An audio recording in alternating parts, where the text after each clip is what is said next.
Hello കൂട്ടുകാരെ, ഇന്ന് comments ആയിട്ട് വന്നിട്ടുള്ള ഡൗട്ട്സിൻ്റെ ആൻസേഴ്സ് തരാനായിട്ട് ശ്രമിക്കുകയാണ്. ആദ്യത്തെ ക്വസ്റ്റ്യൻ, ഡി എഫ് കാണുന്ന ഏഞ്ചൽ നമ്പേഴ്സ് ഡി എമ്മും അവരുടെ അവേക്കനിങ്ങിൻ്റെ സമയത്ത് കാണുമോ എന്നാണ്. ഡി എം ഈവൻ അൺഅവേക്കൻഡ് ആയിട്ടിരിക്കുമ്പോൾ പോലും അവർക്ക് ഈ ഏഞ്ചൽ നമ്പേഴ്സ് വിസിബിലിറ്റിയിലേക്ക് വരുന്നെങ്കിലും റെക്കഗ്നൈസ് ചെയ്യാൻ പറ്റാറില്ല അവർക്ക്. എന്നാൽ അവേക്കനിങ്ങിൻ്റെ ഒരു മിഡ് സ്റ്റേജ് ഒക്കെ കഴിഞ്ഞ് കഴിയുമ്പോഴായിരിക്കും അവർ ഈ ഒരു കാര്യത്തെ അക്സെപ്റ്റ് ചെയ്യുന്നത്. ദാറ്റ് മീൻസ് ഈ ഒരു ജേർണിയിൽ ഡി എഫ് അവേക്കൺ ആവാൻ തുടങ്ങുമ്പം തൊട്ട് തന്നെ ഡി എമ്മിനും സയൻസ് ആൻഡ് സിങ്ക്രോണിസിറ്റീസ് ആൻഡ് യൂണിവേഴ്സിൻ്റെ പലതരത്തിലുള്ള ഹെൽപ്പ്, പലതരത്തിലുള്ള സന്ദേശങ്ങൾ, ഡൗൺലോഡ്സും ഒക്കെ കിട്ടുമെങ്കിലും അവരതിനെ അവോയ്ഡ് ചെയ്യും. പക്ഷേ അവർ ആ ഒരു അക്സെപ്റ്റൻസിൻ്റെ സമയത്ത് വരണമെങ്കിൽ അവർ ഓൾമോസ്റ്റ് അവേക്കൺ ആയി കഴിഞ്ഞിട്ടേ അവർ ഇതൊക്കെയും അക്സെപ്റ്റ് ചെയ്യാറുള്ളൂ എന്ന് മാത്രം. രണ്ടാമത്തെ question, fear of future health ഇഷ്യൂസിനെ എങ്ങനെ ഹീൽ ചെയ്യാവുന്നതാണ്. ആക്ച്വലി ഇതൊരു സെപ്പറേറ്റ് വീഡിയോ ആയിട്ട് ഇടണമെന്ന് വിചാരിച്ചാണ്. ശരി, എന്തായാലും ഇതിലേക്ക് ആഡ് ചെയ്യുകയാണ്. ഇച്ചിരി ഒന്ന് വിശദമായിട്ട് പറയുകയാണ്. ഈ ജേർണിയിൽ, ഏതൊരു സ്പിരിച്വൽ അവേക്കണിങ് ജേർണിയിൽ അല്ലെങ്കിൽ ട്വിൻ ഫ്ലെയിം ജേർണിയിലും നമ്മൾ പഠിക്കുന്നത് പ്രസൻറ്റ് മൊമെൻറ്റിൽ ഇരിക്കാനാണ്. അതിൻ്റെ കാര്യം എന്താണെന്ന് പറഞ്ഞാൽ, നമ്മൾ പാസ്റ്റിനെ കുറിച്ച് ആലോചിക്കുമ്പോഴും ഫ്യൂച്ചറിനെ കുറിച്ച് ആലോചിക്കുമ്പോഴും നമ്മളുടെ പ്രസൻറ്റ് ഒരു പ്രോബ്ലത്തിൽ വരികയാണ്. അതായത് ഇവിടെ ആങ്സൈറ്റി ഇഷ്യൂസ് വരും, അല്ലെങ്കിൽ ആ ഒരു വെപ്രാളം, നാളെ ഉണ്ടാവും എന്നുള്ള ചിന്ത, ഇതൊക്കെയും ഓവർ തിങ്കിങ്ങിലേക്കാണ് നമ്മളെ കൊണ്ടെത്തിക്കുന്നത്. അപ്പോൾ സ്പിരിച്വൽ ജേർണിയിലൊക്കെ ഉള്ളവരാണെങ്കിൽ ഓൾറെഡി ഇത് പ്രീ ഡിസൈഡഡ് ആണ്, ഓൾറെഡി അത് ഡിവൈൻ്റെ കയ്യിലാണ്. അപ്പോൾ അത്രയും സറണ്ടർ ചെയ്തിട്ടായിരിക്കണം ആദ്യത്തെ കാര്യം നമ്മൾ ജീവിക്കേണ്ടത്.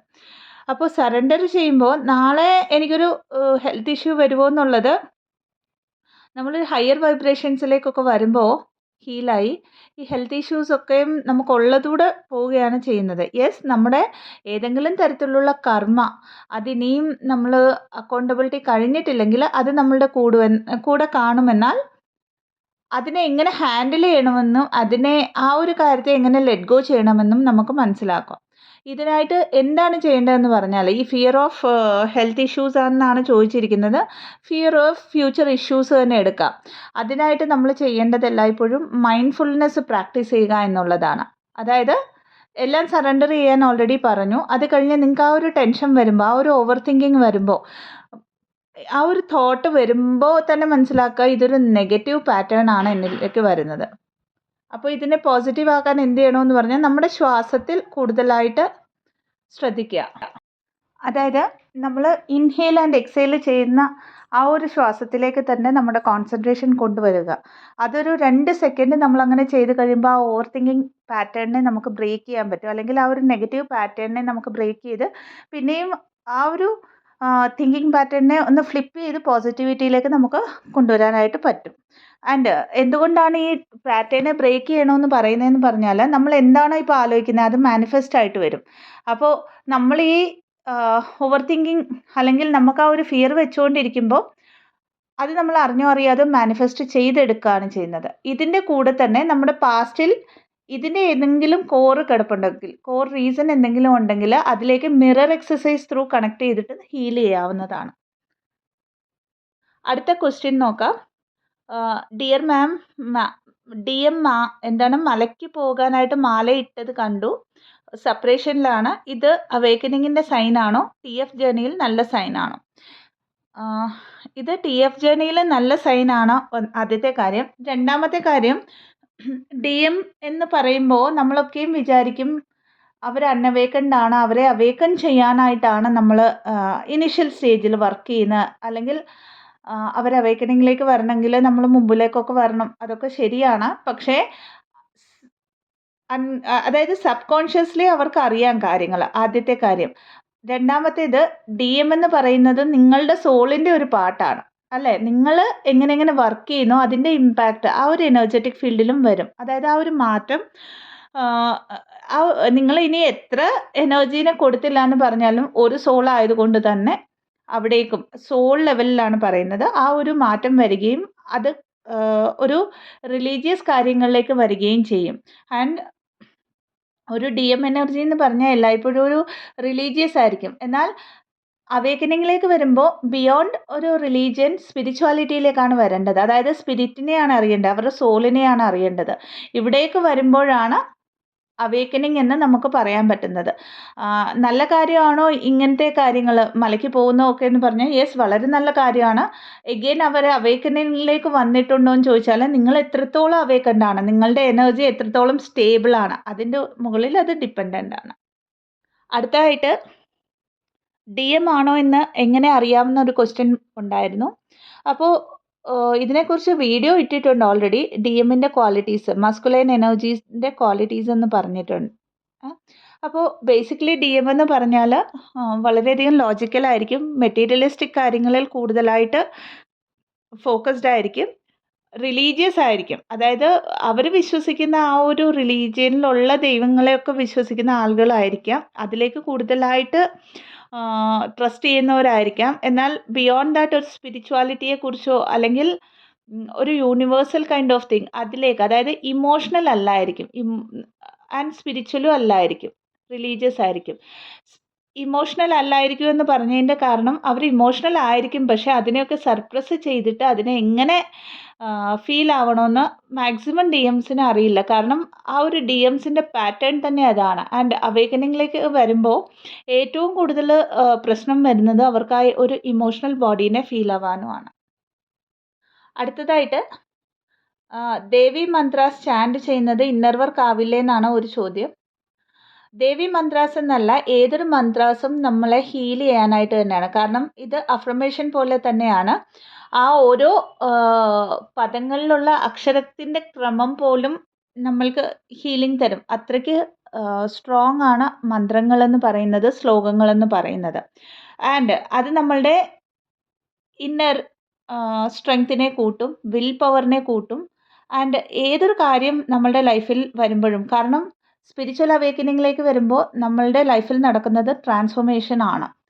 ട്രാൻസ്ഫോർമേഷൻ അത്ര ഈസി ഉള്ള കാര്യമല്ല, നമ്മൾക്ക് തന്നെ മനസ്സിലാവില്ല എന്താണ് നടക്കുന്നതെന്ന്. പക്ഷേ അത് റൈറ്റ് പാത്തിലായിരിക്കും.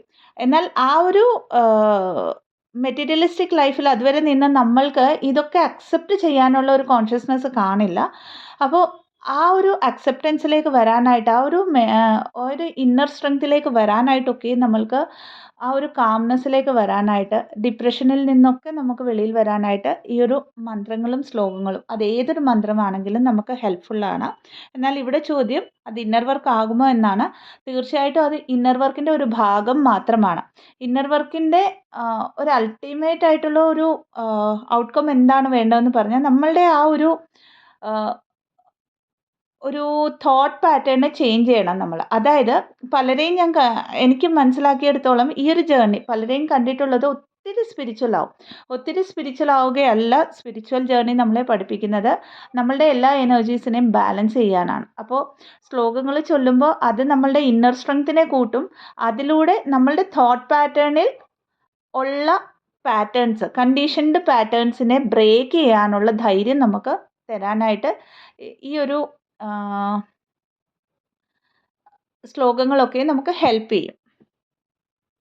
അടുത്തതായിട്ട് എനിക്ക് മെസ്സേജായിട്ട് വന്ന ഒരു ക്വസ്റ്റ്യൻ ആണ്.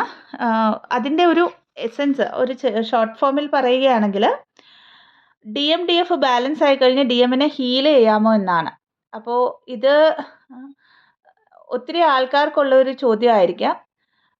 അപ്പോൾ DMനെ നമുക്ക് തീർച്ചയായിട്ടും ഹീൽ ചെയ്യാം. എങ്ങനെയാണെന്ന് പറഞ്ഞാൽ, നമ്മൾ DM DF, അതായത് ഒരു DF ഫെമിനൈൻ എനർജി തൻ്റെ എനർജീനെ ബാലൻസ് ചെയ്യാൻ പഠിച്ചു കഴിയുമ്പോൾ മസ്കുലൈൻ എനർജിയുടെ അവേക്കനിങ് സ്റ്റാർട്ടാവും.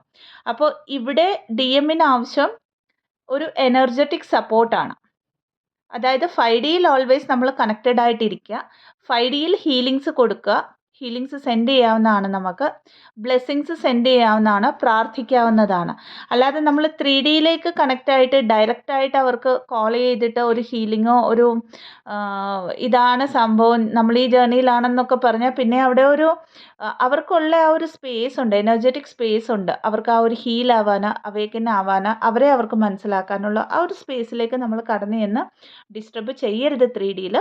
5Dയിൽ അതേസമയം നിങ്ങൾക്ക് മെഡിറ്റേഷൻ ഒക്കെ ചെയ്യുമ്പോഴും ഞാൻ എത്രത്തോളം ഹീലാവുന്നോ അത് അത്രയും എൻ്റെ കൗണ്ടർ പാർട്ടും ഹീലാവട്ടെ എന്ന് ഭഗവാനോടൊക്കെയും നമുക്ക് റിക്വസ്റ്റ് ചെയ്യാവുന്നതാണ്. ഇനിയൊരു കമൻറ്റ് വന്നിട്ടുണ്ട്.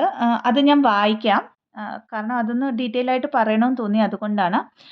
Madam, in A simple language, when DF balances their own inner DM, the moment DM will start their awakening. And so many teenage people are telling that they are DM or DF. Sadly, the people who are commenting here are not twin flames. Seeing butterflies and birds is not the sign. Dark night of the soul, more than 5 months vegetative state. Whoever didn't experience this will never be twin flames. All are in situational relationship and imaginary state will speak this. അപ്പോൾ ഇതിന് ഒരു ഉത്തരം എന്ന് പറയുന്നത് വളരെ ന്യൂട്രലായിട്ട് തരാനാണ് എനിക്ക് തോന്നുന്നത്. ആദ്യത്തെ കാര്യം, ഇവിടെ പറഞ്ഞിരിക്കുന്ന ആൾ പറഞ്ഞത് വളരെ ശരിയാണ്. DF ബാലൻസ് ആയി കഴിയുമ്പോൾ അവരുടെ ഔട്ടർ DM, അതായത് ആ വെളിയിലുള്ള അതർ ബോഡിയിലുള്ള നമ്മളുടെ അവേക്കനിങ് തുടങ്ങും. ആൻഡ് എന്താ പറയുന്നത്, ബട്ടർഫ്ലൈ ബേർഡ്സ് കാണുന്നത് മാത്രം സൈൻ അല്ല. Dark night of the soul നമുക്ക് ഈ ജേർണിയിൽ ട്വിൻ ഫ്ലെയിം ജേർണിയിലാണെങ്കിൽ പല പ്രാവശ്യം വരും. അതായത് ട്വിൻ ഫ്ലെയിംസ് എന്ന് പറഞ്ഞാൽ വളരെ റെയർ ആണ് ബേസിക്കലി പറഞ്ഞ. ആൻഡ് ഈ പറഞ്ഞതും ശരിയാണ്. ഈ കാണുന്നവരും കമൻറ്റ് ചെയ്യുന്നവരും എല്ലാവരും ട്വിൻ ഫ്ലെയിംസ് ആവണമെന്നില്ല. തീർച്ചയായിട്ടും ഞാൻ അക്സെപ്റ്റ് ചെയ്യുന്ന കാര്യത്തെ. പക്ഷേ ഇവിടെ പ്രശ്നം എന്താന്ന് പറഞ്ഞാൽ, നമ്മൾ ആരെയും ജഡ്ജ് ചെയ്യാനുള്ളവരല്ല അല്ലേ ഇവിടെ. We are here to guide people. നമ്മൾക്ക് പറയാനുള്ള കാര്യങ്ങൾ ഇങ്ങനെ പറയാനാണ് ദൈവം നമ്മളോട് പറഞ്ഞിരിക്കുന്നത്. അത് ആരിലേക്കൊക്കെ, അത് എങ്ങനെയൊക്കെ എത്തണമെന്നുള്ളത് എഗെയിൻ അത് ആ പരമാത്മാവിൻ്റെ ഇഷ്ടമാണ്, ആ ഒരു ഡിവൈൻ്റെ ഇഷ്ടമാണ്. സോ ഇത് ട്വിൻ ഫ്ലെയിംസിലേക്ക് മാത്രമേ എത്താവുള്ളൂ, അല്ലെങ്കിൽ ഇനിയൊരാളിലേക്ക് എത്തണോ? ഇനിയൊരാളിലേക്ക് എത്തുന്നത് കൊണ്ട് അവർക്ക് പ്രശ്നമൊന്നുമില്ല, അവർ ഹീലാവും. പ്രശ്നം എവിടെയാണ് വരുന്നത് അതും പറഞ്ഞുതരാം. പിന്നെ ടീനേജേഴ്സ് ഒത്തിരി ആൾക്കാർ ഇങ്ങനെയൊക്കെ പറയുന്നു എന്നൊക്കെ ഉള്ളത് അദ്ദേഹം എഴുതിയിട്ടുണ്ട്. ഒരു കാര്യം പറഞ്ഞാൽ, ഇത് ടീനേജിൽ വരരുത്, അതായത് അവേക്കനിങ് ടീനേജിൽ വരരുത്, 17 ഇയേഴ്സിൽ വരരുത്, 18 ഇയേഴ്സിൽ വരരുത്, ഈ ഒരു പ്രായത്തിൽ വരരുത്, അങ്ങനെയൊന്നുമില്ല. സോളിന് പ്രായമില്ല. ആദ്യത്തെ കാര്യം, അവരുടെ ആ ഒരു സോളിൻ്റെ കോൺട്രാക്റ്റ് അനുസരിച്ച് ഏതൊരു പ്രായത്തിലാണ് വരണ്ടേന്ന് ഉണ്ടെങ്കിൽ ആ ഒരു പ്രായത്തിൽ DFും അവേക്കനാവും, DMും അവേക്കനാവാൻ തുടങ്ങും. ഓക്കെ, അപ്പോൾ ഇവിടെ ഏജ് കൊണ്ടൊരു ക്രൈറ്റീരിയ ഇല്ല. ഒന്ന് എന്ന് പറഞ്ഞ് നമ്മൾ 7, 8, 9 വയസ്സ് പ്രായമുള്ള കുഞ്ഞു പിള്ളേർ അവേക്കനാവുന്നല്ല. ഇങ്ങോട്ട് ടീനേജ് ഇയേഴ്സിൽ അവേക്കനായ പലരെയും എനിക്കറിയാം, ലൈക്ക് 15+, 16+ ഇയേഴ്സിൽ. അത് പോസിബിലിറ്റി ഇല്ല എന്ന് വിശ്വസിക്കുന്നെങ്കിൽ അത് നമ്മുടെ ഒരു ഇല്യൂഷൻ മാത്രമാണ്. രണ്ടാമത്തേത്, കാർമിക് റിലേഷൻഷിപ്സിനും ഈ ട്വിൻ ഫ്ലെയിം ജേർണിക്കും നേരെ ഒരു ലൈനായിരിക്കും ഡിഫറൻസ് ഉള്ളത്. അപ്പോൾ ഇപ്പോൾ എന്താന്ന് പറഞ്ഞാൽ, ഒത്തിരി ആൾക്കാർക്ക് ഈ ഒരു ഇൻഫർമേഷൻ സോഷ്യൽ മീഡിയയിലൊക്കെ അവൈലബിൾ ആണ്. ഒരു 2-3 വർഷം പുറകിലോട്ട് നോക്കിയാൽ ഇത്ര ഇൻഫർമേഷൻ അവൈലബിൾ ഇല്ലായിരുന്നു. ആൻഡ് കളക്റ്റീവായിട്ട് ഇത്ര ചാനൽസ് ഒന്നും ഇല്ല. ഇത്ര ഗൂഗിളിലൊക്കെ ഇന്ന് സെർച്ച് ചെയ്ത് നോക്കിയാൽ ഇഷ്ടംപോലെ ഇൻഫർമേഷനാണ് ഈ ഒരു കോൺസെപ്റ്റിനെ കുറിച്ച്. ഓക്കെ, അതുകൊണ്ട് തന്നെ ആൾക്കാർ റിലേഷൻഷിപ്പ് എന്ന് അടിച്ചു നോക്കുന്നതുകൊണ്ടേ അറിഞ്ഞോ അറിയാതെ ഈ ട്വിൻ ഫ്ലെയിം എന്ന് പറഞ്ഞ ഒരു വേർഡ് മുമ്പിൽ വരുന്നുണ്ട്. അത് ഭഗവാൻ ഒന്നും വെറുതെ ചെയ്യാറില്ല അല്ലേ. Everything happens four A reason. അപ്പോൾ അവരിലേക്ക് ആ വേർഡ് വരുന്നുണ്ടെങ്കിൽ അറിഞ്ഞോ അറിയാതെ ആ ഒരു പാത്തിലൂടെ അവർക്ക് ഗോ ത്രൂ ആവേണ്ടതുണ്ട്. അതായത് ട്വിൻ ഫ്ലെയിംസ് അല്ലാത്തവരും. അതെന്തിനാണ്? To heal themselves. അതൊരു സ്പിരിച്വൽ അവേക്കനിങ്ങിൻ്റെ ആദ്യത്തെ പാഠമാണ്. പക്ഷേ ഇവിടെ ഒരു അറിഞ്ഞോ അറിയാതെ ഒരു മിസ്കൺസെപ്ഷൻ എന്താണ് വരുന്നതെന്ന് പറഞ്ഞാൽ, ഈ ട്വിൻ ഫ്ലെയിംസ് അല്ലാത്തവർ ഈ ജേർണിയിലാണെന്ന് വിശ്വസിച്ചുകൊണ്ട് കുറേ നാൾ ഇന്നർ വർക്കൊക്കെ ചെയ്യും. അപ്പോൾ ട്വിൻ ഫ്ലെയിംസ് അല്ലാത്തവരുടെ DM ആൻഡ് DF എന്ന് പറയുന്നത് അവരുടെ ഉള്ളിൽ തന്നെയാണ്. ഓക്കെ, അതായത് ഇന്നർ വർക്ക് കുറച്ചൊന്ന് ചെയ്യുമ്പോഴത്തേക്ക് ആ ഒരു അവരുടെ ഇന്നർ DM DF ബാലൻസ് ആവും. പെട്ടെന്ന് അവരൊരു ഹൈ വൈബ്രേഷണൽ എനർജിയിൽ പോകും. അപ്പോൾ എന്താ പറ്റുന്നതെന്ന് പറഞ്ഞാൽ, ഈ ഓപ്പോസിറ്റിൽ നിൽക്കുന്ന അവർ കൗണ്ടർ പാർട്ടെന്ന് വിശ്വസിച്ചിരുന്ന ആൾ ലോവർ എനർജി ആണെങ്കിൽ അവരെ വിട്ടു പോവുകയും ചെയ്യും. അപ്പോൾ അവരെന്ത് പറയുമെന്ന് പറഞ്ഞാൽ, ഇന്നർ യൂണിയൻ മാത്രം മതി, ട്വിൻ ഫ്ലെയിം ജേർണിയിൽ 3D യൂണിയൻ സംഭവിക്കാറില്ല എന്ന് പറയും. ആൻഡ് മോർ ഓവർ ഈ ഒരു ജേണി ഇല്ല എന്ന് പറയും കുറച്ച് ആൾക്കാർ. അപ്പോൾ ഇതൊക്കെ തന്നെയാണ് ഈ ഒരു ജേണിയിൽ. ആൻഡ് ഇനിയും കുറേ ആൾക്കാർ എന്താന്ന് പറഞ്ഞാൽ ഈ ചെയ്ത കാര്യങ്ങൾ പറഞ്ഞാൽ കുറേ ഇൻഫർമേഷൻ ലിമിറ്റഡ് ഇൻഫർമേഷൻ ആയിരിക്കും. കാരണം ഒരു റിയൽ ട്വിൻ ഫ്ലെയിമിൻ്റെ ലൈഫിലുള്ള പെയിൻ, സഫറിങ്സ്, ആ ഒരു ട്രാൻസ്ഫോർമേഷൻ, ആ ഒരു ബ്ലെസ്സിങ്സ്, അത് നോർമൽ ഒരു ഹ്യൂമൻ ബീയിങ്ങിൽ, നോർമൽ സോളിന് ഒരിക്കലും വരാറില്ല. ഇതെല്ലാം അനുഭവിക്കണം. ഒരു നല്ല വശമുണ്ട് ട്രാൻസ്ഫോർമേഷൻ്റെ, നല്ലതല്ലാത്ത വശത്തിലൂടെയും നമ്മൾ ഗോ ത്രൂ ആവുന്നു. അതായത് എല്ലാം നല്ലതിനാണെന്ന് വിശ്വസിച്ചുകൊണ്ട്. അപ്പോൾ ഇതൊന്നും അറിയാതെ ഒരു ലിമിറ്റഡ് ഇൻഫർമേഷൻ വെച്ചുകൊണ്ട് അവർ അതിനെക്കുറിച്ചൊക്കെ വീഡിയോസൊക്കെ ഇടാൻ തുടങ്ങും. അപ്പോൾ അവിടേക്ക് കുറച്ച് ആൾക്കാർ പിന്നെ എന്താ പറയുന്നത്, അട്രാക്റ്റഡ് ആവും, അതാണെന്ന് വിശ്വസിക്കും. അതായത് ഇതൊരു സ്പിരിച്വൽ ജേർണി മാത്രമാണ്, അവിടെ ഒരു 3D യൂണിയൻ ഒന്നുമില്ല എന്നൊക്കെ പറഞ്ഞ് പിന്നെ അതൊരു മിസ്കൺസെപ്ഷൻ കോൺസെപ്റ്റിലേക്കാണ് വരുന്നത്. എനിഹോ ഇതിനെ ഒന്നും നമ്മൾ ആ ഒരു നെഗറ്റീവ് ആസ്പെക്റ്റിലേക്ക് പോകാതെ ഗൈഡ് ചെയ്യുക, ഇതിനെക്കുറിച്ച് സംസാരിക്കൂ എന്നാണ് അദ്ദേഹം ചോദിച്ചിരിക്കുന്നത്. അപ്പോൾ ആസ് എ ലൈറ്റ് വർക്കർ എൻ്റെ ഒരു കർത്തവ്യം എന്ന് പറഞ്ഞാൽ ഒരു വീഡിയോ അല്ലെങ്കിൽ ആ ഒരു ക്വസ്റ്റ്യൻ്റെ ആൻസർ വീഡിയോ ആയിട്ട് എടുത്ത് ചാനലിൽ ഇടുക എന്നുള്ളതാണ്. അത് ആരിലേക്ക് എത്തണമെന്നുള്ളത് ആ ഡിവൈൻ്റെ തീരുമാനമാണ്. സോ പേഴ്സണലി സെഷൻസ് എടുക്കുന്നവരോട് ക്ലിയർ കട്ടായിട്ട് പറഞ്ഞു കൊടുക്കാറുണ്ട്, നിങ്ങൾ ഈ ജേർണിയിലാണോ അല്ലയോ എന്നുള്ളത്. എഗെയിൻ അത് അക്സെപ്റ്റ് ചെയ്യണോ അക്സെപ്റ്റ് ചെയ്യാതെ ആ ഒരു ഇല്യൂഷനിൽ ജീവിക്കണോ എന്നുള്ളത് എഗെയിൻ അത് അവരുടെ ഫ്രീ വില്ലാണ്. സോ ആരുടെയും ഫ്രീ വില്ലിൽ കൈകടത്താനുള്ള ഒരു അവകാശമൊന്നും നമുക്കില്ല. ഭഗവാൻ പറയുന്ന കാര്യങ്ങൾ ചെയ്യുക. എഗെയിൻ ദ ഔട്ട്കം ഫ്രൂട്ട്ഫുൾനെസ് ഒക്കെയും അത് കൊടുക്കേണ്ടവർക്ക് ദൈവം കൊടുത്തോളും എന്നുള്ള കോൺസെപ്റ്റാണ്. ഓക്കെ. ആൻഡ് ഇനിയൊരു കാര്യം പറയാനുണ്ട്, ചെറിയൊരു റിക്വസ്റ്റാണ് പിന്നെയും. ഈ ചാനലിൻ്റെ താഴെ കുറേ അവരുടെ ലൈഫ് സ്റ്റോറീസ് ഒക്കെ എഴുതിയിട്ട് ഞാൻ DM ആണോ DF ആണോ എന്നൊന്നും അറിയില്ല എന്ന് പറഞ്ഞ് അതായത് ഈ ഒരു ഇടയ്ക്കായിട്ടാണ്, ഈ ഒരു 2-3 ദിവസത്തിൽ കഴിഞ്ഞ ആഴ്ച ഇട്ട കുറേ വീഡിയോസിൻ്റെ താഴെയായിട്ട് കുറേ വലിയ വലിയ സ്റ്റേറ്റ്മെൻറ്റ്സ് അവരവരുടെ ലൈഫ് സ്റ്റോറീസ്. നോക്കൂ, ഒരു കാര്യം പറഞ്ഞുതരാം, ഓരോ സോളിനും ഓരോ സ്റ്റോറിയുണ്ട്. ട്വിൻ ഫ്ലെയിംസിനാണെങ്കിൽ അത് പിന്നെയും എന്താ പറയുന്ന ഒരു ഇൻഡെപ്ത് ആയിട്ടുള്ള ഒരു സ്റ്റോറി ആയിരിക്കും കാണുന്നത്. അപ്പോൾ നിങ്ങൾ ആ ഒരു നെഗറ്റീവ് സൈഡ് ഇവിടെ വന്ന് എഴുതിയിട്ട് ആവശ്യമില്ലാതെ അത് പിന്നെയും നിങ്ങളുടെ ലൈഫിൽ മാനിഫെസ്റ്റ് ആവത്തേ ഉള്ളൂ. ഇപ്പം ആരെങ്കിലുമൊക്കെ വായിക്കുമ്പോൾ അത് പിന്നെയും പിന്നെയും പിന്നെയും അത് മാനിഫെസ്റ്റ് ആവുകയാണെന്ന് ഓർക്കണം. അതായത് ഒരു അഫർമേഷൻ പോലെ. അപ്പോൾ നിങ്ങൾക്ക് ആസ് എ സോൾ എന്തെങ്കിലും ഡൗട്ട് ഉണ്ടെങ്കിൽ ദയവ് ചെയ്ത് ഇടുക, ദയവ് ചെയ്ത് കമൻ്റായിട്ട് ഇടുക.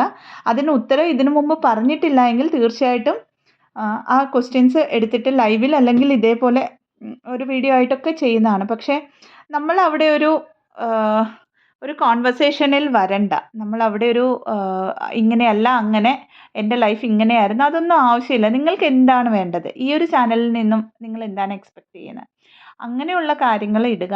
നിങ്ങൾക്ക് ആ ഒരു ഡൗട്ട് ക്ലിയർ ചെയ്യാനുള്ള ഒരു കപ്പാസിറ്റി ഉണ്ടെങ്കിൽ തീർച്ചയായിട്ടും, എൻ്റെ അടുത്ത് ആ ഒരു അറിവുണ്ടെങ്കിൽ ഞാൻ തീർച്ചയായിട്ടും അത് പകർന്നു തരുന്നതാണ്. ഓക്കെ. ഇതൊരു റിക്വസ്റ്റാണ്, എല്ലാവരും അത് സ്വീകരിക്കുമെന്ന് വിശ്വസിക്കുന്നു. Thank you so much.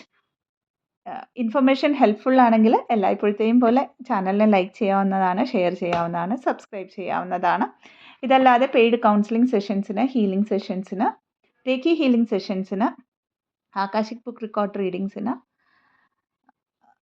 Past life regression തെറപ്പിക്കായിട്ട് ഡിസ്ക്രിപ്ഷൻ ബോക്സിൽ കൊടുത്തിരിക്കുന്ന വാട്സപ്പ് നമ്പറിലേക്ക് ബന്ധപ്പെടാവുന്നതാണ്. Thank you so much. ഓം നമഃ ശിവായ.